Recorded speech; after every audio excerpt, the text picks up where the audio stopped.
Bismillahirrahmanirrahim. Assalamu alaikum hörmətli televizor görüşlər. Reallıqqa nəzər proqramımızın 4-cü saniyyə görüşlərini qızğın qarşılayırıq. Mən Abdullah Yalğun. Qadirli görürmənlərimiz, hər 2 həftədə 15 gündə bir qətim huzurunuzda buluyatqan proqramımızda, hər qətim proqramımızға başlağandan bəyan proqramımızdan əziz mehman olub kilayotqan Selçuk Üniversitesi Tarix Fənləri doktorantı hörmətlik Abdurrahim Dövlət əfəndimni təklif qılıb kilayatımız. Bugün hem programımızda aziz mehman bulup ziyaretimizni konuya durup kabul kılıvatıdı. Aldı bilen köp rahmet etimiz ziyaretimizi kabul kılıp katnaşkanlığı için. Aleyküm selam. Ben sizge müşuna bir prosettin bildi boğunuğa rahmet ettim. Allah razı olsun. Kadirli körümellerimiz, elbette biz programımızdan birinci saniyede başlayan vaktimizde reallıqımızda muhaciretdeki elbette vatandaki nurgun dertlerimiz yetip aşkışı duruptu. Ulanı sözlüdük birinci san programımızda. Muhaciretdeki şu milyonlagan halkımız üçün yenidən ösüp yetilayotgan farzandlarimiz bolsun. Yeni nesilde bizge 100 kilovatkan nurgulgan hal qilishga tegishlik. Reallıqımız nurgun sahalarda açık ekanligini his qildik. Tunji sandagi programımızda, ikinci, üçüncü sanda ana tilimiz meselesi to'xtaldik.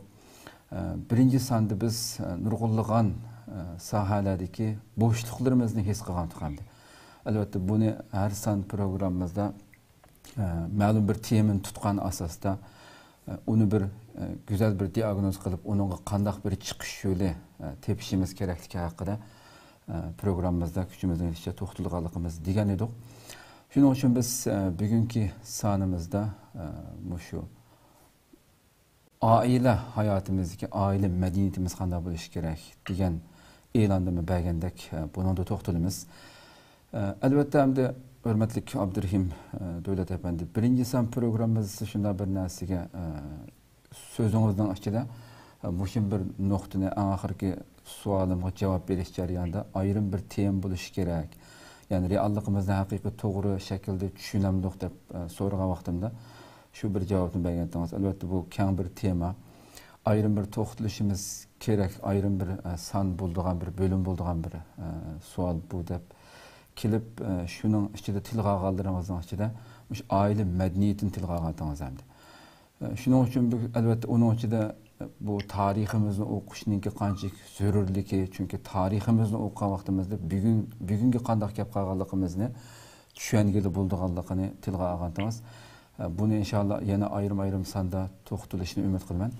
Ama şu aile medeniyetini biraz bir echib baqsaq, bunun içine bir kirib baqsaq degan maqsadda şu yerden başlasak, hem de biz muhacirette nurgun halkımız meyli Türkiye'de olsun, ya ki Avrupa, Garip devletlerde olsun, ya ki O'rta Asya'da olsun nurgulluğun milyonluğun halkımız yaşayotdu. Özü yaşayotgan, her bir devlet yaşayotgan muhaciretteki Uygur ailesi, özleri yaşayotgan devletlerdeki halk, başka nurgulluğun elbette bir cemiyet, şu nurgulluğun ailelerden terkip tapıdı. Başka şu yerlik yaşayotgan yerlikteki ailelerden o'xshashlam yaşap ketsa bulamdı. Yoki muhaciretdeki Uyg'urning mayli qaysi davlatda yashasin, uning boshqacha bir vazifalari yoki boshqacha bir xususiyatim bo'lishi kerakmi? Mishadan boshlab kirgan bo'lsak degan. Assalomu alaykum barliq qarindoshlar. Bu savol nihoyat muhim bir savol. Hem de hemimiz aile diyen nime diyen sual cevap vergen vaktimizde en dastlabda aile cemiyetten en küçük bir teşkil tatlıkçı birliğinden ibaret de sözleyimiz ve şunu da düşünümüz. Yani bir cemiyetini ailesiz tasarruf kılınmaydı. Çünkü aile mevcut olmasa hatta insaniyet cemiyetinin üzlüksüz davamlışı ve terakki kılışı mı mümkün bulmaya kalma. Hem de ailenin en biz bildiğin bir kaç fonksiyası var. Mesela en başta kılalaydıqanımız evlat kaldırış, yani insanların üzülüp kalması için aileden ibaret bir organdan meydana geldik ki ve şunda buluş gerekli ki. Anladığın ailenin aldığı prezent terbiyesindeki rolü, o prezent terbiyesi olmasının belki insanın içtimai şeriatından en deslепte ailede meydana geldiği ve ailede asas serendiği onu göreleyimiz. Hem şunun için de mesela ecdatın evlatı kalıdığan medeniyet mirasları, enele, şuların hemmisi ameliyette ailenin ibaret bir medeniyet uçqi içinde evlatlarga singdirildi. Ve şu arkalık bir milletin medeniyeti şundak saklanıp geldi. Biz bunu tekrar roşen düşünebilirsek, hazır vatandaki insan kılıfından çıkan bir aileni buzuş siyasetini göreleyimiz. Mesela Uygurlarını Xitaylarla öğrendirişteki mühim meselelerden biri ameliyette Uygur'unu del biz davamlaştırıp kelgen medeniyet yıldızından ayrı etiş, medeniyet blokudan ayrı etiş.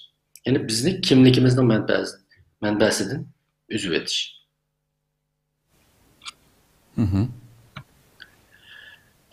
Mesela Xitaylarga öğrendiriş, andaki Uygur ailelerini her xil şekillerde içki rayonlarga sürgün kılış, meyli işleş yoki başka bahanelerle. Bunlar ameliyette Uygur ailelerinin haqiqiy Uygur farzandi tarbiyalash ehtimolligini yoki mushu imkoniyatni butunlay vayron qilish, barbod qilish deyiladi.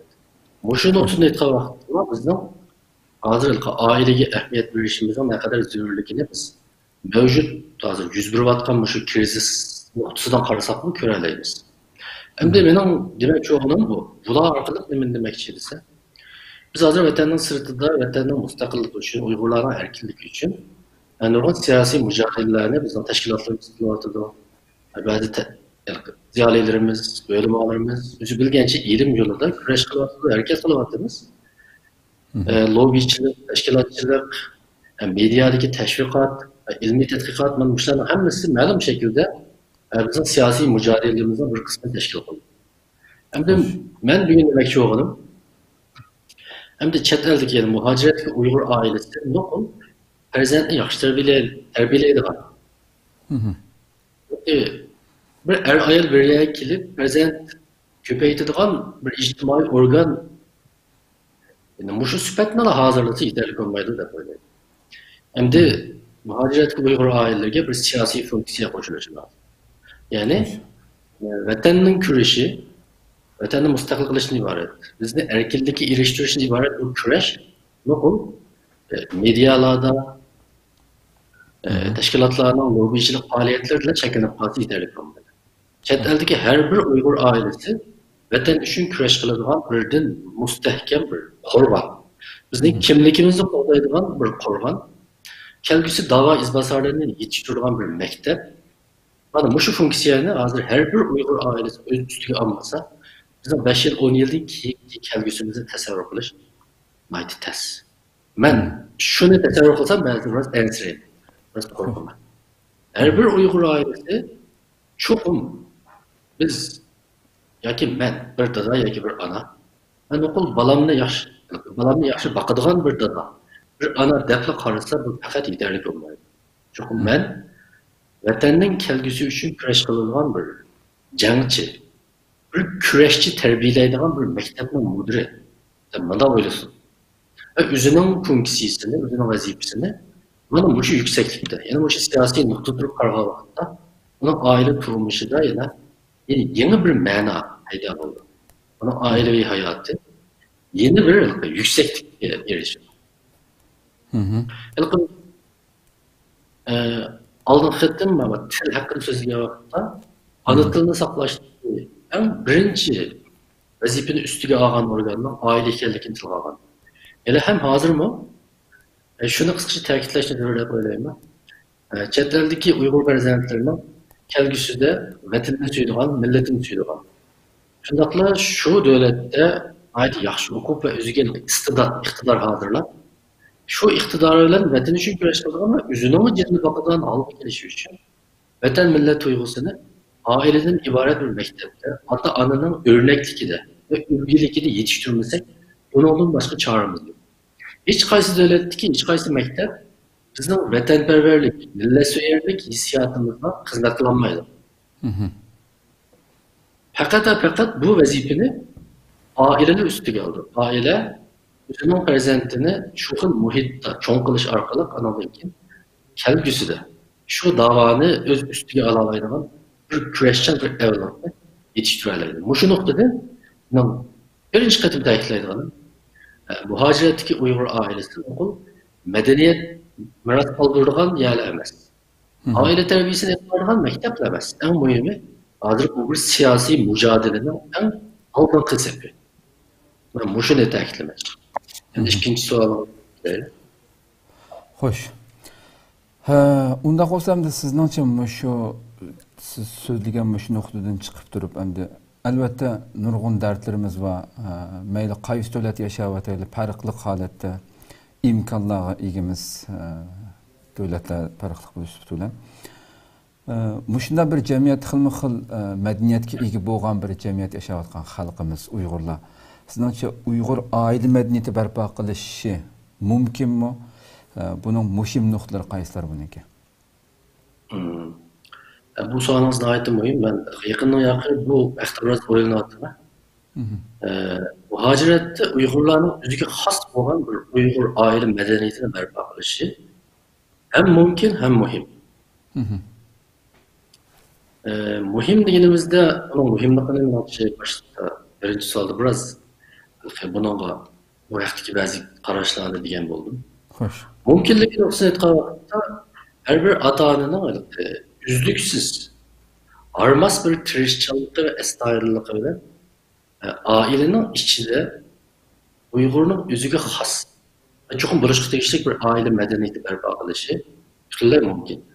Mumkin emas degan vaqtimizda bu bizni o'rab turgan tashqi jamiyatning besimining yoki ta'sirining dunyoda kuchli emas, balki bizning o'z oilamizda shu ta'sirlarga qanday muomala qilishni bolalarimizni o'rgatadigan madaniyat muhitimizdan pishib yetilmaganligining bir ifodasi deb o'ylayman. Men buni bir qancha nuqtadan ta'kidlay. Agar unda muhojiratda bir Uyg'ur oilasining bir oila madaniyati bor deyilsa, o vaqtda qanday bo'lish kerak degan bir savol tug'ildi. Men buni tuvandagi bir qancha nuqta bo'yicha qarashimni so'zlab qo'yay. Endi biz madaniyat degan vaqtimizda bu madaniyat ajdoddan avlodga meros qoldigan moddiy va ma'naviy barliq qimmatlarimizning yig'indisi. Moddiy degan vaqtimizda hatto bizning biz yeydigan polo lag'manlarimizdan boshlab kiyim-kechak uslublarimiz, fasollarimiz bizning moddiy madaniyatimizni tashkil qilsa, bizning o'rib odatlarimiz, fikr qilish usulimiz, bizning e'tiqodimiz, dunyoga qarash shaklimiz, mana o'shalar hammasi bizni biz qilib turgan ma'naviy kimligimizning asosi bo'lgan madaniyat omillaridan iborat. Madaniyat nima degan vaqtda biz shunchalik bir ta'bir bilan kifoya qilishtiraylik. Endi mana shuning ichida men bunda 6 narsa, ya'ni 6 türük chet eldagi har bir oilada, har bir Uyg'ur oilasida mutlaq bo'lishi lozim deb o'ylayman. Birinchisi, bir Uyg'ur ailesi chet elda chuqur bolasini o'zining dinini biladigan, tushunadigan ve hayatida icra qiladigan bir aile qurilmasi barpo qilish lozim. Ya'ni Uyg'ur aile medeniyetining birinchi türüki bizning dinimizdan, ya'ni islom dinimizdan iborat. Hamdalqi bugungi bu muzokiramizda islom dinining qanday din ekanligi, uning biz uchun nimadan darak berganligi deganligini ta'kidlashning hojati yo'q deb o'ylayman. Chunki biz nurg'un diniy suhbatlarimizda boshqa ustozlarning bu haqda qayta jiq muhim mazmunlar tilga ilindi. Ammo chet eldagi har bir Uyg'ur, mayli u Yaponiyada yashashidan qat'iy nazar, Shvetsiyada yashasin yoki Norvegiyada yashasin yoki Kanada, Amerika yoki Turkiya yoki Saudiya Arabiston, Pokiston, qayerda bo'lishidan qat'iy nazar, biz o'zimizni bir musulmon millat deb qaragan vaqtimizda o'zimizning musulmonligi ota-onadan farzand qilish uchun oilada, bizning oila madaniyatimizda bizning dinimizni farzandlarimizga o'rgatishimiz, shu dinga amal qiladigan bir musulmon avlod, bir musulmon Uyg'ur avlodi yetishtirishimiz bizning eng muhim vazifamiz. Bu nuqtalarga bizning u dunyolik baxtimiz uchun emas, balki bu dunyoda o'zimizning kimligini saqlab qolishda bizning dinimizning naqadar favqulodda rolga ega ekanligini ko'ramiz. Hadi bir şey geldiği vaqtda bir narsani qistirib keldi.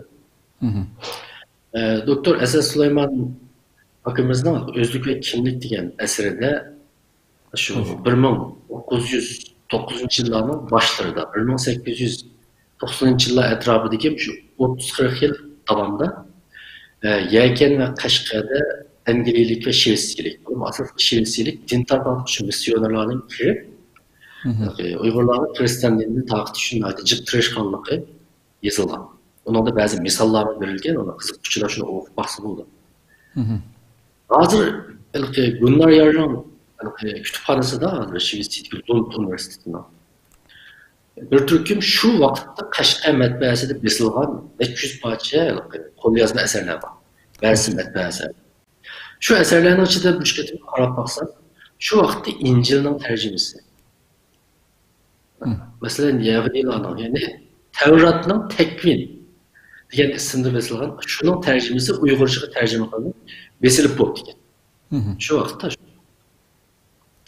Demakki biz ana şu dini sındırmacılıklarında beşimizin ötküsü bazı kadar özümüzün Müslümanlık kimliğini en yaxşı saklap gelgen bir millet.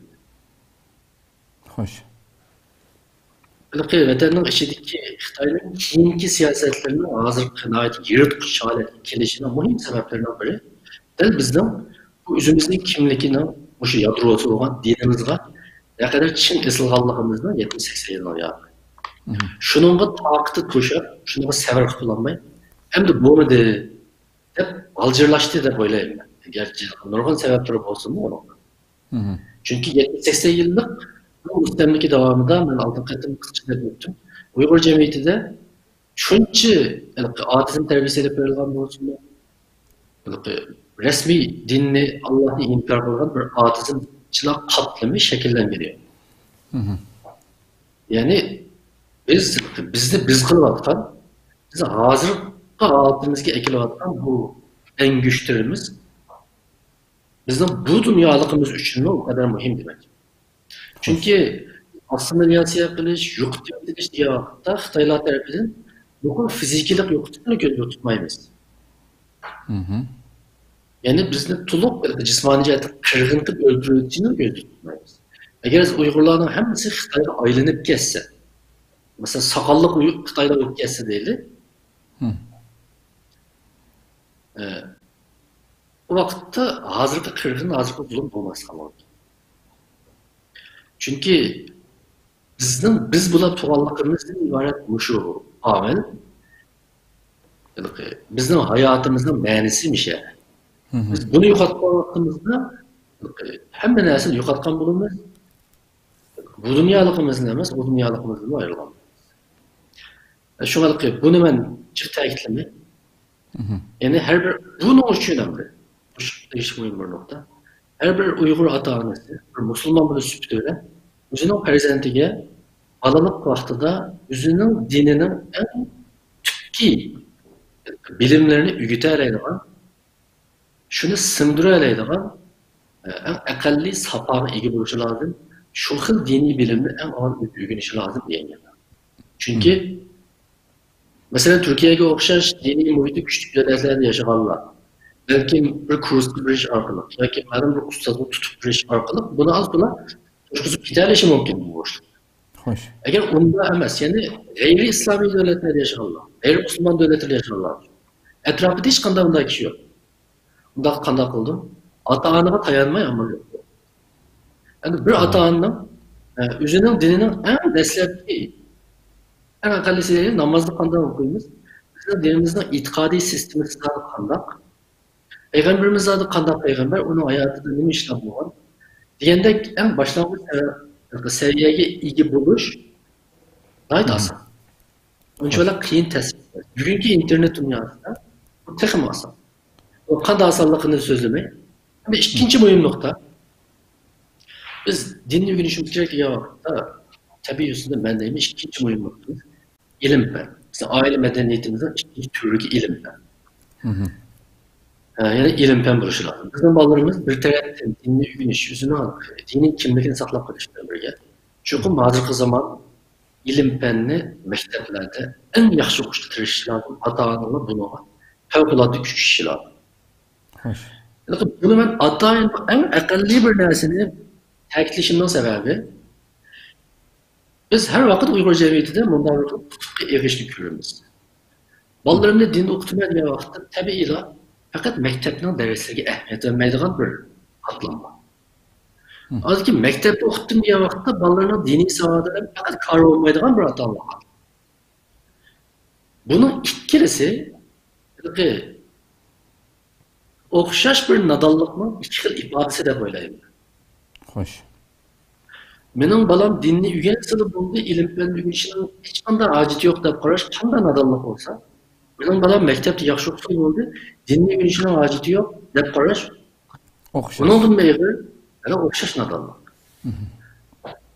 İslamning ilm bilan o'rganishga qanday rag'batlantirganligi, qanday buyurganligi haqidagi oyat hadislar shunchalik ko'pki, ta'kidlab tugatib bo'lmaymiz. Ammo nimasiniki bizning dindorlar qatlamida Onları Kur'an yazılsa, belki dini ilimler öğrendiği vakitte, onların matematik öğrenişi, fizik öğrenişi geldi, asla unutulup kalışka başlaydı. Onun karlı bombasına başlaydı. Hatta bazı vakitte nadallıkımız şu yerge kadar vardı ki, Allah kıyamette matematik öğrendiğim yok, fizik öğrendiğim yok sormaydıkken, diyen gap arkalık üzünün ballarının mektepte yaxşı okumasını aklaştırır. Ameliyatı bugünkü günde bütün dünya Müslümanları için ilim feninin ait yaxşı öğreniş ameliyatı. Dini mecburiyet. Bunun derecesinin kandalığı tartışılışı mümkün. Qanchalik derecedeki arz ekanligi. Ama onun dini mecburiyet ekanligi haqida menimcha hech qanday suv ko'tarmaydigan bir haqiqat deb o'ylayman. Bizni tariximiz qarab boqadigan bo'lsak, mesela bir misalni olaylik. Ömer Hayyam'ni hammamiz bilamiz. Ömer Hayyam'ni ba'zi ruboiylar o'qiymiz. Çünkü ko'pincha Uyg'ur buni bir shoir deb qaraydi. Ama Ömer Hayyam dünya matematiki tarixidagi davr bo'lgich matematik olim. Xo'sh. Astronomiya sohasidagi astronomiyada mesela hozir Ironda hozir kadar qo'llanib kelinayotgan bir kalendarning bir nutqisi şu 11-asrda yashagan Ömer Hayyam tuzib bergan bir kalendar. Ona bir namalımlar getirecek tanımlar diyerek matematikdeki tanımları bugünkü kadar küçük egen. Xo'sh. Ebrahim Biruni de bir alımımız var. G'aznaviyda davrida o'tgan, shu yerda yashagan. Yani bu alimlar meyli geologiya, meyli insonshunoslik, meyli dinshunoslik, selishtirma dinshunoslik yerinde devr yaratgan, insoniyat tarixida az uchraydigan bir olimlardir. Ibn Sina'ni qarab boqadigan bo'lsak, bunun qilgan ishlarini sanab qolmaymiz. Uningga texim ilgili kelsak, Emaviylar davri, Abbosiylar davrida yashab o'tgan son-sanoqsiz tabiiy fan olimlari bor. Ama biz Müslümanlardaki ilimlerine ehemmiyet vermezdik. Onu bir xil ma'rifimizden asta yiroqlashtirdik. Bu bizden tarixiy xatoligimiz deb o'ylayman. Bu xatoliklar bugungi kunda bu nadallarcha chintırib olish bizni texma qorong'u bir kelgusiga boshlaydiganligida hech qanday shak yo'q. Chunki yaqinqi zaman dunyosi ilm fandan naqadar taraqqiy qilganligi, İslam dünyasının ilim fendinden yiroqlashib ketganligi, ilim fen bilan qurollangan g'arb dunyosi oldida bugungi islom dunyosida naqadar zaif, ojiz urg'uchi qolganligi, ko'zdan ko'rayotgan bir pok. Bunda bir pokitni ko'rmaslik silish, uning yuzlanmaslik, bir musulmon, bir aqlli musulmon qiladigan ish emas. O'sha nuqtada men atadan bu ilim fenni yezib qo'yishimning sababi, bizning uyimizda Qur'oni Karim bizning uyimizda joynamoz qanday muhim o'rinda turib qo'ygan bo'lsa, uning yanida bizning bolalarimiz ishlatgan ilm fan tajribalariga lozimli program, neychilar, nurg'un ilm fan qomuslari o'xshash tuzilishi lozim, shularni o'qilishi lozim. Bu vaqtda so'zlab ketsak, biroz dadimjiq, so'zlab ketishim mumkin. Xo'sh. Ya'ni qisqacha aytganda bizning bolalarimiz Yeni kadar üyesi mekteplerde matematik, fizik, kimya, coğrafya, mesela Türkiye'de fen bilimleri diyen derslerden şunda yaxşı günüşü lazım. Çoğun sınıfında, mektepte en yaxşı görüşü lazım. Ata-analar bunu fevkalade kömürlüşü lazım. Çünkü ilim fen bizim gücümüz, bizim kudretimiz. Biz bugün şu kudretin mehrum boğalıkımız için ait akıllı işlerimizi planlarız. Mesela böyle misalını alayım. Unutulduğum bir bizden Vatandagi Xitoy qurgan lagerning sonini, uning geografiyalik o'rnini, tapqini, bekitgini bir Uyg'ur emas. Bilamizmi? Shounjang deydigan bir Xitoylik. Amaliyotda u qo'llangan texnika ajoyib murakkab, nihoyat qiyin texnika emas. U faqat Google xaritasini ishlatdi va u boshqa haqliq xaritalarni ishlatish orqali bir-birlab o'tirib shuni tepib chiqdi, shu dokladni, shu yozdi, hozir her qanday bir Xitoyning jinoyati haqidagi isbotlarning ichida eng muhim isbotning birisi shuni to'pladi. O'ylab ko'ring. Amaliyotda u biz uchun ma'lum darajada bizning yuzimiz qizarishga tegishli bir ish. To'g'ri. Shunchalik ishimizni qilmas. Endi gapimiz belki yana ketib qolmasin. Endi birinchi türlük din dedik, ikinci türlük ilim fen dedik. Endi üçüncü türlük vatan. Üçüncü türlük vatan. Yani bizim ailemiz, Allah'ımızdan şu vatan hukumu, vatan sevgisi, vatan tarihi, vatan enenesi bu şunu sevitmeyi, tiritmeyi, güzel çaylık usluk bilen sındırışı lazım bizim aile medeniyetimizin içinde. O buluşu lazım. Eğer simbolluklar etme vaxtımızda bizim ailemizde Kur'an, hadis buluşu lazım. İlim fen eserleri, kitapları buluşu lazım. Mesela teleskop, mikroskoplarımız buluşu lazım. Eğer bir simbol bilen oturuşta orkesini demek değil mi? Hoş. Hem de şunu olan bölge bizim Şarkı Türkistan'ın haritisi her bir aileye esiliş lazım. Bayrak her bir aileye. Bayrakımız, haritimiz, tarihimiz her bir öğüdü buluşu lazım ve her bir bala, her bir adana bizim İstiklal Marşı'nı yatkı bilişi lazım. Yadlayalışı lazım. Bu bek ekalliye bu. Ama bu şey ekalli işime emelde aşmaya var. Bu da tasarruf yapar. Ben nurgun ailelerini gözettim. Nurgun ailelerine çay içkili vaxtında da parayım. Nurgun ailelerde Şarkı Türkistan xəriti. Bu xəriti yok mu? Var. Uyghur besildi.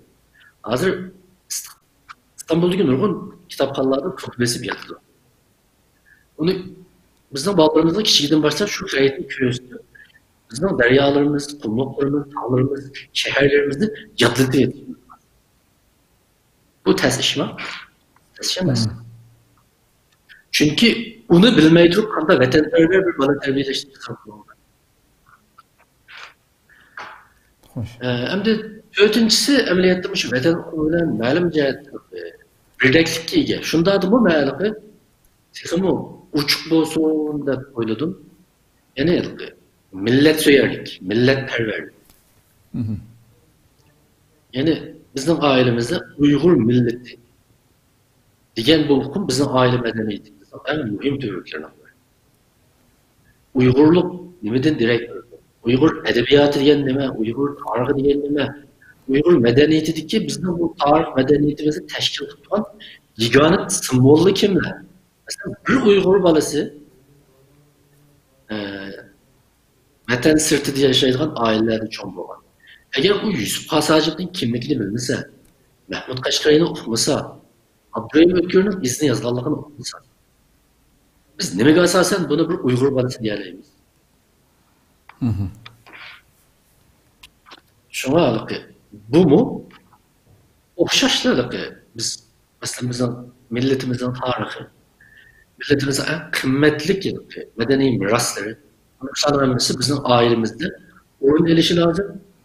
Ama şu muhitte bizim ballarımız nefes alışı lazım. Hoş. Hem de beşincisi, bunu ameliyatım için millet hukumu içi girip gitti. Ama ben onu millet depli koysam, yine biraz da muhimlikle takiplenmeye falan da koyuyordum. Anlatırız. Ben bunu aldatkatımı sözledim bu. Hoş hoş. Bu da iki kısımlık programımızda anlatılmak muhimlik hakkında kıldık. Okşaşla bir Uygur ailesi içinde muhaciretteki çokum anlatıl aile içinde kullanılan birinci dil olacak. Böyle ki bu mu okşaşlık biz talaşıdığan, münazır kılıcıdığan diyemiyoruz. Bizden Türkiye'ye geldik. Türkçe sözümüzde ballarının Türkçe bilinmeye kaldık. Yani Amerika'da yaşavatımız İngilizce ballarımızdan İngilizce yaxşı çıkması mümkün değil. Bunda işte bütünle harcamalar olaydı. Ballarının küçük olanın tilli güneş iktidarı çoğunluğuna gidip okşumaydı. O da yezdiydi mektepte biz oylağandan yaxşı güneleydi. Ailede hatta o tırını sözletmesek mi? Hatta keyin anlatıldı sözletmeydiğin algı kelimesi yok. Yani bu anlatıldı ki ben tavuşlarını çıkaranmaydiğin algı kelimesi yok. Uygur balları. Sebebi ailede Uygur sözlüğü. Çoğunlaşka bu anlatıl ailede çok güçlü lazım. Bizim aile medeniyetimizin 5. muhim türü ki anlatıldan ibaret. Çünkü bayan bilgendek vatanperverlikimiz, milletperverlikimiz, dindarlığımız diyenler dal şu ana tilden ibaret bir vasıta arkalı balalarga yetkizildi. Balalarning ruhiga Uyg'urligimiz, musulmonligimiz muşu kanal arkalı aktarıldı. Bunu asla ve asla unutmamak lazım. Xo'sh. Hem de altıncısı, ben yakından yakın bazı videolarda pek cık ta'kidlab ketdim her xil şekilde. Bizim aile medeniyetimizin en mühim bir türü ki kitap. Xo'sh. Kitap buluşu lazım. Ben bir kitapsız bir Uygur ailesi olması gerek de böyle chet elde. Kitap okumaydigan bir ata-ana, kitap okumaydigan bir bal terbiyelaydi. Kitap okumaydigan balla kelgüsüde canbek işle emas, bir normal akli tefekkür kılış seviyesi. Biz bugünkü gündeki nurgun şu nadallıkımızın sebebini, yıldızını teximi çonkur bir aktarıp bakayla deb qaragan vaqtimizda mening acizane kanaatimce bizning haddidan ziyada az kitap o'qiganligimiz kichikimizdan boshlab hozirgacha. Shuning bilan bizning tafakkurimizning haligi kitap o'qigan kishilarda bo'lgan muayyan bir obyektivlik va ilmiylikdan haddidan ziyada yiroqligi bizning bugungi kundagi fojialarimizni keltirib chiqargan muhim sabablar. Biz shunday bo'lganligimiz uchun bugungi kunda bizning quliqimizga xo'sh yoqqan haqanda bir shuarning kaynidan bir mezgil yugurib boqamiz. Onun haligi qimmati, onun oqibati deganlarni to'g'ri dengsiyamaymiz. Biz vatanda vaqtdan bu xatolikni jiq sodir qildik. Ya'ni quloqqa xo'sh yoqqanligi, bizni ozli ta'sirlantirganligi, bizni hatto ozli yig'latganligi uchunla bu jahondagi birdan bir haqiqat mush ekan deb keyni kirib olgan nurg'un yo'llarimiz, atalmış şuarlarımız bizde ep bağın biket nait edeceğiz. Çünkü biz bu yolun bizde kaysı biketki, kaysı menzilgi abralaydıganlıkını orada yetküdek bir kalbağı ilgi olmaganlığı. Bunun çoğunlukla sebebi şu, biz az okuganlığımız. Çünkü biz köprek okugan bolsak, biz sırtkı dünyanın kabul kılgan uçurlarını taskıyalıgan bulattık. Olanı azdılar. Onun gezi qiyada, ördiki qiyada deb uni ayırıya algan bo'ladi. Men shunda bir selishtiruvni edey. Masalan, men boshlang'ich vaqtda, to'liqsiz vaqtda sinfimga nisbatan yomon emas kitob qo'ydiganlarni. Xo'sh. Ammo men shu yomon emas kitob qo'ydigan bo'lib turibman, bir mavsumning ichida bizning adabiyot darsligimizdan boshqa yamanchiq o'qib ketsam, 3 kitob, 4 kitob o'qishim mumkin. Bu biz şu bir iki kitap okuyman. Yani dersten sırt okuyduğum kitaplarında. Şunu olayım ben cık kitap okuyduğum adam katara girip kaldım. Ama mesela hazır benim balam hatta bizde Türkiye'nin asas marifini fakat yaxşı mesleğatımız emniyetimin derece tertibine ait tüven bulavadıdı her yerde. İkinci sınıfta, üçüncü sınıfta okuyduğum balam her hafta çokum muallimi uğurlaştırgan 40 met etrafındaki bir kitabını çok okup tüydü. Şunda vaqanda qanda qarab baxsam, şu Türkiye'deki başlangıç mektepte. Men açıkçası Amerika, Kanada'daki texmi bunu küçeydi deb o'ylayman. Başlangıç mektebini bitirib o'quvchi bir bala en az deganda 100 page kitob o'qib bo'ldi. Men o'qigan vaqtda vatandagi ma'rifda. Manga o'xshash naydi yaxshi kitob o'qiydi yoki jiq kitob o'qidi deb qaralganlarni bir başlangıçta bitirgan vaqtda o'qib bo'lgan kitob soni balkim 20-30 bo'lishi mumkin. Endi siz ham bir tasavvur qiling buni. Hammamiz tasavvur qilib o'qish hayotida bu to'liq o'tirini bitirib bo'lguncha faqat dars kitoblarini yaxshi o'qigan yoki unimi tuzuk o'qimagan. Qo'shimcha kitoblarni o'qishga vaqti yetmagan yoki o'qimagan odamlarning tafakkur saviyasi bilan başlangıçta o'qib bo'lguncha 4-500, to'liqsizni o'qib bo'lguncha 4-500, to'liq o'qib bo'lguncha yana 5-600. Texilqi az o'qiganlarning gibi ama. Xo'sh. Mesela o'ttir hisob bilan 2000-3000 kitob o'qib bo'lgan kishilarning tafakkur saviyasini qanday selishtira olasiz? Şunlaşqa kitap meselesi ailede kitap okuyduğun bir aile berpa qilish. Vallahi kitap okuyduğun bala qilib yetiştirish, kitap söyər bir evlat yetiştirish bizning kelgusi davoyimizning safolik bir avlodni qo'lga kelishining asosi. Agar biz kitob o'qimasak, bolalarimizni kitob o'qishga rag'batlantirmasak, qiziqtirmasak, bu bizning oila madaniyatimizda tavranmas bir muqaddas prinsip holatiga kelmaguncha biz bolalarimizni yaxshi tarbiyalanishini qat'iy tasavvur qilolmaydi. Man yig'inchoqlar mening tushanchamdagi bir sharq turkistonlik bir uyg'ur oilasida chet elda o'sha 6 tuqum muqaddas tuqumda tamlarga yezilishi lozim. Hammaydan har kuni yodlashi lozim, o'sha chuqur bo'lishi lozim. Bir diniy tarbiya bo'lishi lozim. Bolalarimiz maktabda nayt yaxshi o'qishi lozim. Dinimizda qanday qizg'inlik o'rgangan bo'lsa, ilm fanni shunday yaxshi o'qishi lozim. Vatanparvarlik, millatso'yarlik, ana til o'rganish, birisi-birisidan ayrilmaydigan konular. 6-si bolalarimiz chuqur bir kitobxonar bo'lishi lozim. Agar biz chet el oila madaniyatimizni shu 6 tuqum atrofida shakllantiradigan chog'imizda, men o'ylayman 10 yildan keyin biz hayron qoladigan bir avlodni kutalaymiz. Bu haqda deydiganlarim o'sha. Ko'pdan ko'p rahmat. Haqiqatan oila madaniyatimizda muhojiratdagi o'zimizni mustahkam saqlab, inshaalloh qalblarimizda pat yaqinda shu aziz vatanimizga kuchli holatda qaytishni har bir Sharq Turkistonlik orzu qilgandek, umid qilgandek. Vaqtimiz agar ko'p bo'lgan bo'lsa, hammak albatta oshqil bo'ldi, ammo nayati so'zning ham qisqa, ham meg'izliq bo'lgan yaxshi degan xalqimizning bir hikmatli so'zi bo'lgandek, nayati go'zal bir shaklda yig'inchoqlab berdingiz. Har bir xalqimiz, qadrli ko'ruvchilarimiz, so'zlangan bu nuqtalar amaliyotda har qanday bir bugungi mayli qaysi davlat yashayotgan bo'lsin, vatanimizda afsuski buning ba'zilarini qilib bo'lsin, ba'zilarini qilib bo'lmaydigan sharoitda, o'z vaqtida qilib bo'ladigan sharoitda nurg'unlarimiz ko'ngil bo'lmaganligimiz uchun, sal qarg'anligimiz uchun nurg'un narsalarimizni yutirib qo'ydik. Ammo chet elda har qanday bir davlatda bularni qilib bo'lmaydigan, buningga ojiz kelib qoladigan sharoitda Uyg'ur bor deb qaramayman.